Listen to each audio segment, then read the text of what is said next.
श्री शिवपार्वती अष्टोत्तरशतनामावलिः।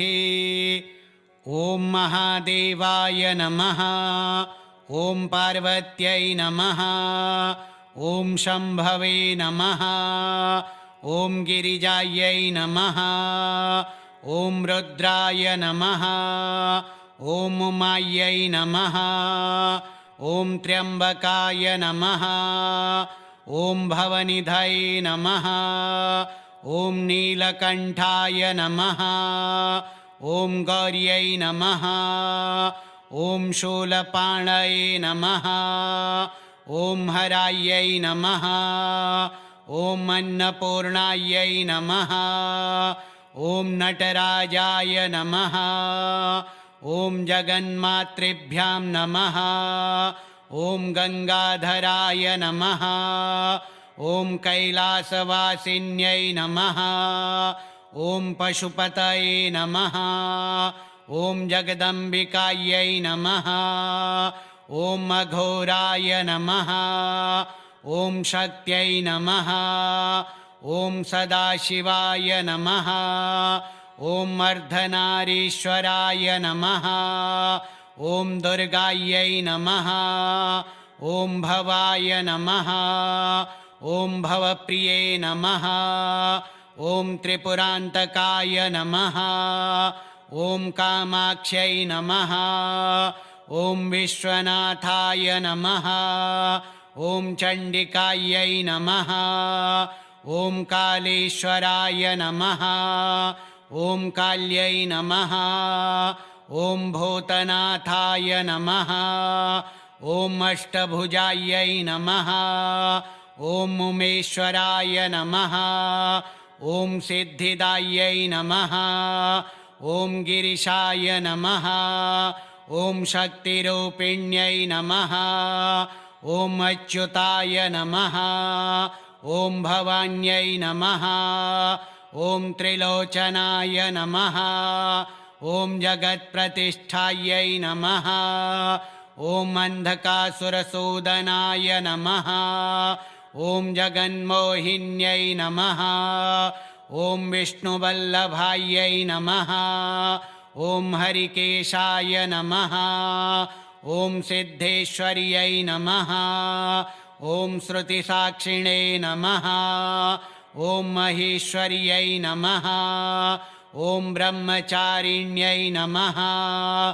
ॐ वीरभद्राय नमः। ॐ जगन्मङ्गलायै नमः। ॐ वेदवेद्याय नमः। ॐ त्रिनेत्रायै नमः। ॐ दिगम्बराय नमः। ॐ मातङ्ग्यै नमः। ॐ व्योमकेशाय नमः। ॐ कालरात्र्यै नमः। ॐ ज्येष्ठायै नमः। ॐ वृषभवाहनाय नमः। ॐ शैलपुत्र्यै नमः। ॐ नागभूषणाय नमः। ॐ कात्यायन्यै नमः। ॐ अग्निलिङ्गाय नमः। ॐ गौरीप्रियाय नमः। ॐ सोमेश्वराय नमः। ॐ महागौर्यै नमः। ॐ रुद्राण्यै नमः। ॐ उमापतये नमः। ॐ महालक्ष्म्यै नमः। ॐ विश्वरूपाय नमः। ॐ अष्टमातृभ्यां नमः। ॐ कालानलाय नमः। ॐ शिवप्रियायै नमः। ॐ योगीश्वराय नमः। ॐ भद्रकाल्यै नमः। ॐ दयानिधये नमः। ॐ जगद्धात्र्यै नमः। ॐ योगेश्वर्यै नमः। ॐ परशिवाय नमः। ॐ शैलराजसुते नमः। ॐ भव्याय नमः। ॐ अर्चिष्मत्यै नमः। ॐ चन्द्रशेखराय नमः। ॐ सूर्यायै नमः। ॐ विश्वेश्वराय नमः। ॐ शर्वर्यै नमः। ॐ शान्तायै नमः। ॐ श्रीकण्ठाय नमः। ॐ भद्रायै नमः ॐ उमाशङ्कराय नमः ॐ धर्मप्रिये नमः ॐ भीमाय नमः ॐ जगद्धात्र्यै प्रिये नमः ॐ तेजस्विने नमः ॐ अम्बिकायै नमः ॐ अनन्ताय नमः ॐ चण्डेश्वर्यै नमः ॐ महेशाय नमः ॐ अम्बायै नमः ॐ शङ्कराय नमः ॐ चामुण्डायै नमः ॐ परात्मने नमः ॐ ललितायै नमः ॐ सदाशिवाय नमः ॐ भुवनेश्वर्यै नमः ॐ हरिहराय नमः ॐ त्रिपुरसुन्दर्यै नमः ॐ महादेवाय नमः ॐ पार्वत्यै नमः ॐ शम्भवे नमः ॐ गिरिजायै नमः ॐ रुद्राय नमः ॐ उमायै नमः ॐ त्र्यम्बकाय नमः ॐ भवनिधये नमः ॐ नीलकण्ठाय नमः ॐ गौर्यै नमः ॐ शूलपाणये नमः ॐ हरायै नमः ॐ अन्नपूर्णायै नमः ॐ नटराजाय नमः ॐ जगन्मातृभ्यां नमः ॐ गङ्गाधराय नमः ॐ कैलासवासिन्यै नमः ॐ पशुपतये नमः ॐ जगदम्बिकायै नमः ॐ अघोराय नमः ॐ शक्त्यै नमः ॐ सदाशिवाय नमः ॐ अर्धनारीश्वराय नमः ॐ दुर्गायै नमः ॐ भवाय नमः ॐ भवप्रिये नमः ॐ त्रिपुरान्तकाय नमः ॐ कामाक्ष्यै नमः ॐ विश्वनाथाय नमः ॐ चण्डिकायै नमः ॐ कालेश्वराय नमः ॐ काल्यै नमः ॐ भूतनाथाय नमः ॐ अष्टभुजायै नमः ॐ उमेश्वराय नमः ॐ सिद्धिदायै नमः ॐ गिरिशाय नमः ॐ शक्तिरूपिण्यै नमः ॐ अच्युताय नमः ॐ भवान्यै नमः ॐ त्रिलोचनाय नमः ॐ जगत्प्रतिष्ठायै नमः ॐ अन्धकासुरसूदनाय नमः ॐ जगन्मोहिन्यै नमः ॐ विष्णुवल्लभायै नमः ॐ हरिकेशाय नमः ॐ सिद्धेश्वर्यै नमः ॐ श्रुतिसाक्षिणे नमः ॐ महेश्वर्यै नमः ॐ ब्रह्मचारिण्यै नमः ॐ वीरभद्राय नमः ॐ जगन्मङ्गलायै नमः ॐ वेदवेद्याय नमः ॐ त्रिनेत्रायै नमः ॐ दिगम्बराय नमः ॐ मातङ्ग्यै नमः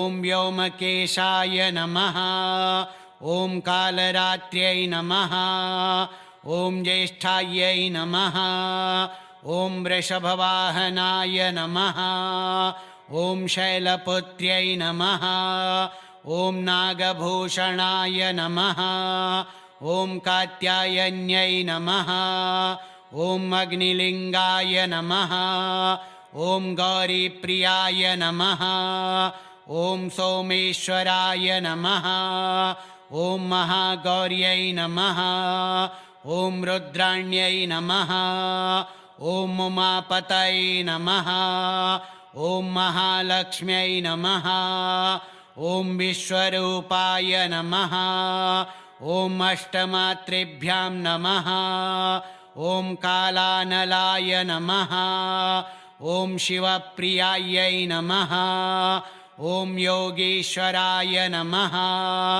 ॐ भद्रकाल्यै नमः ॐ दयानिधये नमः ॐ जगद्धात्र्यै नमः ॐ योगेश्वर्यै नमः ॐ परशिवाय नमः ॐ शैलराजसुते नमः ॐ भव्याय नमः ॐ अर्चिष्मत्यै नमः ॐ चन्द्रशेखराय नमः ॐ सूर्यायै नमः ॐ विश्वेश्वराय नमः ॐ शर्वर्यै नमः ॐ शान्तायै नमः ॐ श्रीकण्ठाय नमः ॐ भद्रायै नमः ॐ उमाशङ्कराय नमः ॐ धर्मप्रिये नमः ॐ भीमाय नमः ॐ जगद्धात्र्यै प्रिये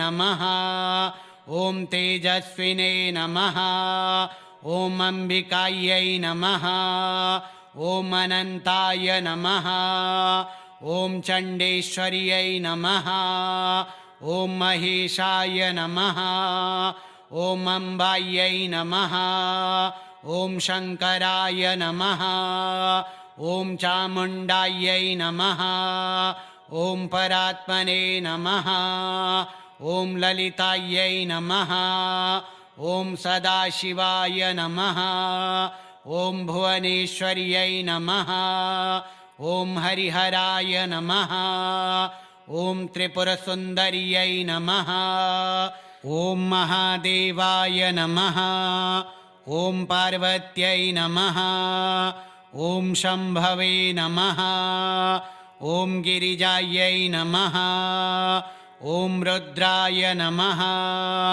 ॐ उमायै नमः ॐ त्र्यम्बकाय नमः ॐ भवनिधये नमः ॐ नीलकण्ठाय नमः ॐ गौर्यै नमः ॐ शूलपाणये नमः ॐ हरायै नमः ॐ अन्नपूर्णायै नमः ॐ नटराजाय नमः ॐ जगन्मातृभ्यां नमः ॐ गङ्गाधराय नमः ॐ कैलासवासिन्यै नमः ॐ पशुपतये नमः ॐ जगदम्बिकायै नमः ॐ अघोराय नमः ॐ शक्त्यै नमः ॐ सदाशिवाय नमः ॐ अर्धनारीश्वराय नमः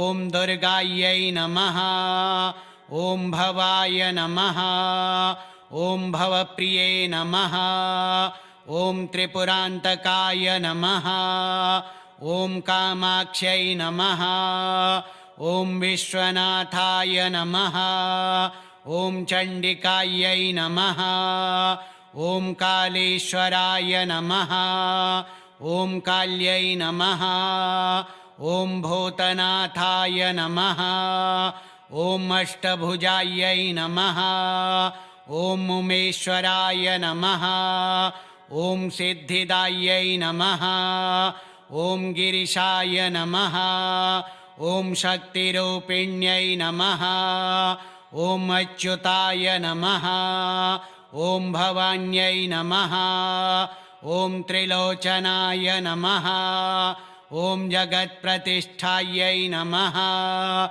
ॐ अन्धकासुरसूदनाय नमः ॐ जगन्मोहिन्यै नमः ॐ विष्णुवल्लभायै नमः ॐ हरिकेशाय नमः ॐ सिद्धेश्वर्यै नमः ॐ श्रुतिसाक्षिणे नमः ॐ महेश्वर्यै नमः ॐ ब्रह्मचारिण्यै नमः ॐ वीरभद्राय नमः ॐ जगन्मङ्गलायै नमः ॐ वेदवेद्याय नमः ॐ त्रिनेत्रायै नमः ॐ दिगम्बराय नमः ॐ मातङ्ग्यै नमः ॐ व्योमकेशाय नमः ॐ कालरात्र्यै नमः ॐ ज्येष्ठायै नमः ॐ वृषभवाहनाय नमः ॐ शैलपुत्र्यै नमः ॐ नागभूषणाय नमः ॐ कात्यायन्यै नमः ॐ अग्निलिङ्गाय नमः ॐ गौरीप्रियाय नमः ॐ सोमेश्वराय नमः ॐ महागौर्यै नमः ॐ रुद्राण्यै नमः ॐ उमापतये नमः ॐ महालक्ष्म्यै नमः ॐ विश्वरूपाय नमः ॐ अष्टमात्रेभ्यां नमः ॐ कालानलाय नमः ॐ शिवप्रियायै नमः ॐ योगीश्वराय नमः ॐ भद्रकाल्यै नमः ॐ दयानिधये नमः ॐ जगद्धात्र्यै नमः ॐ योगेश्वर्यै नमः ॐ परशिवाय नमः ॐ शैलराजसुते नमः ॐ भव्याय नमः ॐ अर्चिष्मत्यै नमः ॐ चन्द्रशेखराय नमः ॐ सूर्यायै नमः ॐ विश्वेश्वराय नमः ॐ शर्वर्यै नमः ॐ शान्तायै नमः ॐ श्रीकण्ठाय नमः ॐ भद्रायै नमः ॐ उमाशङ्कराय नमः ॐ धर्मप्रिये नमः ॐ भीमाय नमः ॐ जगद्धात्र्यै प्रिये नमः ॐ तेजस्विने नमः ॐ अम्बिकायै नमः ॐ अनन्ताय नमः ॐ चण्डेश्वर्यै नमः ॐ महेशाय नमः ॐ अम्बायै नमः ॐ शङ्कराय नमः ॐ चामुण्डायै नमः ॐ परात्मने नमः ॐ ललितायै नमः ॐ सदाशिवाय नमः ॐ भुवनेश्वर्यै नमः ॐ हरिहराय नमः ॐ त्रिपुरसुन्दर्यै नमः। श्रीशिवपार्वती अष्टोत्तरशतनामावलिः श्रीशिवपार्वत्यार्पणमस्तु।